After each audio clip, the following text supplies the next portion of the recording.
ya bụ video m ọ na-enweke ọ na-ama mbem eji odeji njem wee mara ya bụ video me mgbe ha tọrọ Maazị Nnamdi Kanu life in prison, which now the Okoka ga appeal court. Yotagona, a lot of people for that as an avenue to go to destabilize Ndigbo. Only one aspect of this thing that I need people to pay attention to. Some of us are perfect example of shifting blames. In other words, there are some group of people, I keep saying this, there are some group of people known as this better social media. So say how they have to happen. Ikuna makamazi Nnamdi Kanu, imero makanka ozo. It's evident that this internet is a global village. It's a world wide web. Nkana about www. I hope all stand for World Wide Web. So going about from platform to platform now also see. This is a message for you people. Oboluka na echo Maazị Nnamdi Kanu pata. See the second up me on one side. A lot of us ejogo na platform palayande okusili ike n'ọnụ ha. And a lot of ndị nwela agba has been violated. Apaligo ha just because na they made a post that na go akwụnwe your own platform. Edonekwu. Enwere ka social media salon inekwu maka Maazị Nnamdi Kanu the time Maazị Nnamdi Kanu the time. They will keep suggesting for you ndị na-enene your video. So you have to say some people they don't do any other thing. Onwero nke ha yemenwu. They can't make video. Okay, even in a your video or in the camera shy, can't you make constructive post? Can't you make constructive post? Okay, we're going to constructive post. Can't you check picture Maazị Nnamdi Kanu? Okay, you will picture every time. We'll go to 3 days or one week. You need post another your platform. Ije and them mother saga. Ije attacking them man hand he post to Maazị Nnamdi Kanu. Like one of my followers, somebody made at this platform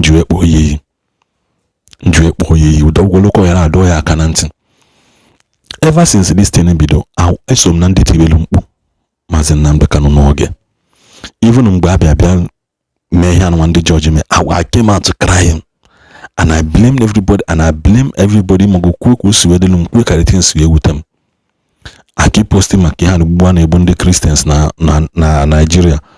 Manandome na nana kwa makia omodo dibia patago condemn obuba na ebunde mmadu because na meta be hondo me na agwa mu nsi no ije outside this ani boy pour outside any other person whether na itisa na woka na agommo once ndị Fulani bandit jide de ha manjukwa gị na ina agommo ihe dị after as long as na ebe nyamari ha yegbugi. So is no high time kola kono fight gori ha ekwugo maka dozi ogbugbu na egbu kwue maka ndị Fulani bandit kwue maka adoption kwue maka ndị fada nara ekwu okwu maka ihe na-eme na Igbo kwue maka insecurity kwue maka ndị dugachi kwue maka everything so na post video gechi okeke njaka mmadụ mokpu na the comment section ni ihe niile na-eme na Nigeria nwesi anya go through post niile mme from Monday last week till Friday from pool comment again in any of those gidi you did not post any comment in none and go get in post kije na baba wala mamba out of ihe na-eme na Nigeria ko I post from obo maka oge ka nneti njuwe kpoye. This is exactly how some of you people shift blame. You people have you don't have any capacity to do anything. No so say don't say unekuro maka onya ihele megbono unujikana eme maka you that is shouting. What have you done? Because you are also the guilty, you are also the reason why Maazị Nnamdi Kanu jiwe no leba hon. So actually Maazị Nnamdi Kanu to put that today. Some of you people needs to put away with all this attitude because in so doing some of you are baliana ndị mmadụ na platform ebe ha kwesịrị iti ọnụ n'okwu. In people are baligo and violating their fundamental human rights without not knowing. Yotago yini na buru ogu na mba. There are better ways to approach things. Ayan seka nkwe na yan video nwanne nwoke bụ odeji njem kwunu n'ihe okwu ka ọ dịkwanụ. Ọgbatojughị m anya ibe a merụnụ ọgbatojughị m anya ihe mere o ji wee gbatoju m anya bụ na ama na o ya eme mana o nwere ofu ihe m chọrọ ka m gwa ndị Igbo taa ị bụrụ onye Igbo gee m ntị n'okwu m a okwu m a dị ezigbote mkpa adị m ekwu enyi ha obodo gbuo ihe ha jiri were dị ebube nke obodo ahụ agwụna ọ bụrụ na ndị Igbo gee ntị ha afọ ihe na-eme n'ugwu Awụsa ndị Boko Haram ndị bandit ihe a na-egbu n'ugwu Awụsa onye abụ ihe ha kwadoro n'ọnụ ala Igbo a ka a ga-eme ya kedu onye kwenchiri that war ọ Maazị Nnamdi Kalụ nke a tụrụ nga na ọ ya nọ na ime selụ na ndụ ya niile were west ya o nwere ibe m chọrọ ka m gwa ndị senatọs anyị nwee unu firi n'ebe ahụ unu nọ na onweghị ibe Maazị Nnamdi Kalụ na-emenwuru unu ebe ahụ ka anyị bido na nnebe anya onye ọbụla zọwa onwe ya maka na ọnụ na-ekwuru unu nọ ya ka a tụrụ life jail